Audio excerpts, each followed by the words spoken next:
What's up guys, Golden Gamer here, and today I'm gonna make a video about the new PC I bought. Before beginning, I would like to thank you all for spending your time to watch this video.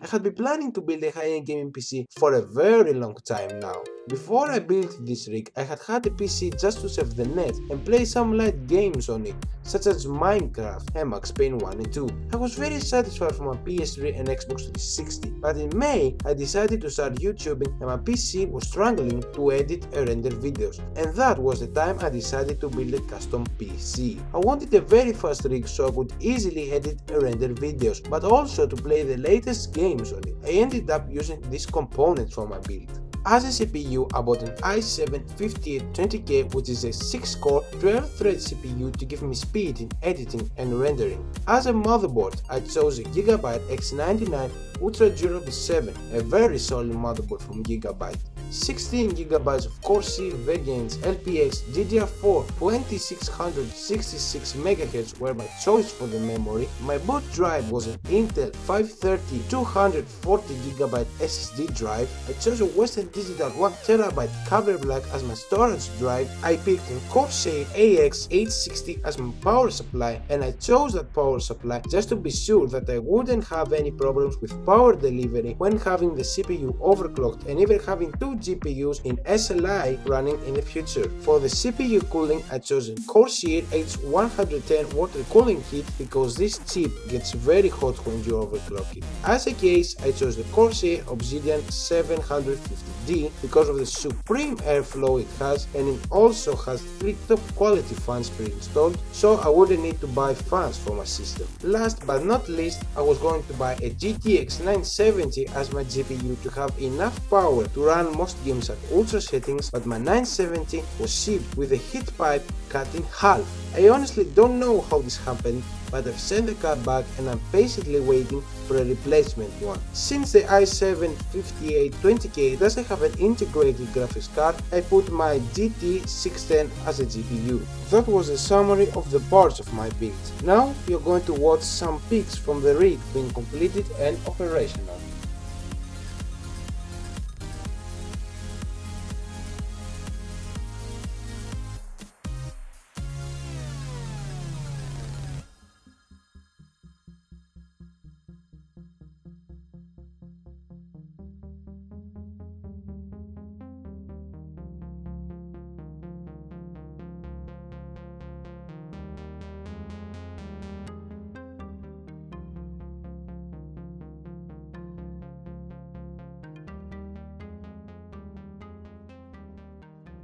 Welcome to my desktop. Now I'm going to show you some extra info about my PC, and then we're gonna begin benchmarking it. As you see, I'm going to open the ASO32 program, which is an advanced system information tool. As you see, my processor is the Intel i7-5820K and my level 3 cache is 15 MB. My motherboard is a Gigabyte X99 Ultra Durable 7. I have 16 gigs of RAM pre-installed, 4 sticks of 4 GB of memory each. My graphics card is a GeForce GT 610, and that was basically what I wanted to show here. Let me see if there is anything more interesting that we can say. No, let's exit the program. Exit, and let's go to the CPU ID. Wait just a bit to load.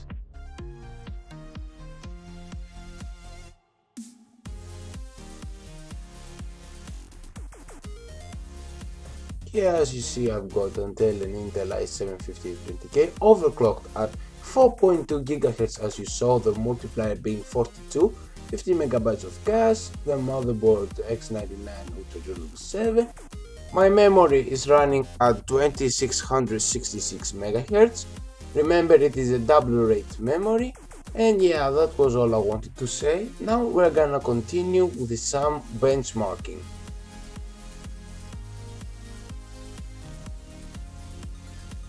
Now we're gonna benchmark the PC using Cinebench R15. I'm just gonna put some benchmarking music and you just sit back and enjoy.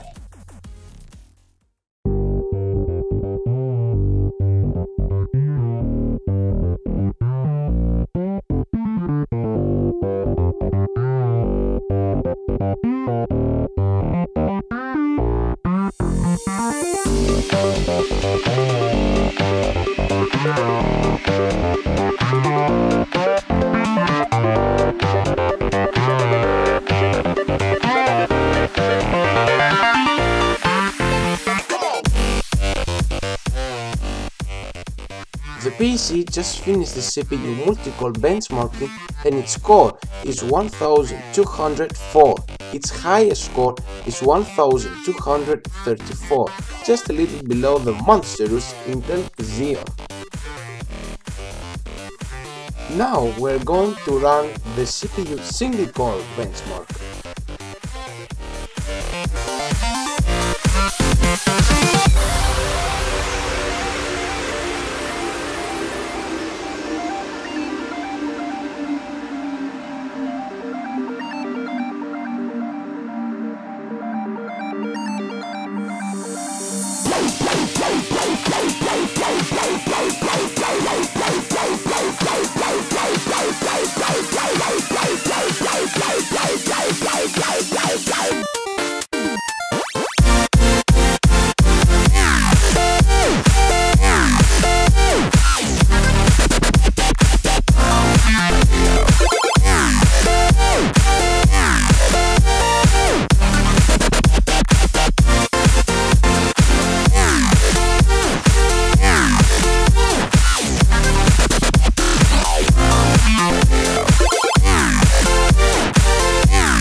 The PC just finished the CPU single-core benchmarking and its score is 163. It's the highest score until now, and I'm very happy with it because CPUs which have more cores usually don't perform well in single-core applications. Now, for just having fun, I'm going to benchmark the GT 610. Remember that this is not my final graphics card, and as soon as my GTX 970 arrives, I'm gonna benchmark the OpenGL test again.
The OpenGL benchmarking test finished with a humiliating score of 17.16 frames per second.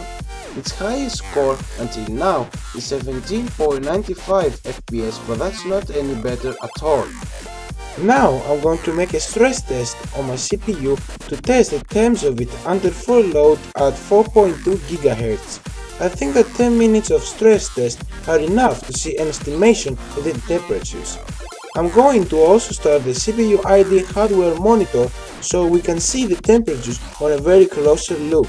I will speed this up so we can see the final result.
The stress test has finished, and after 10 minutes of continuous load, the package temperature of the CPU didn't reach the 60 degrees Celsius mark.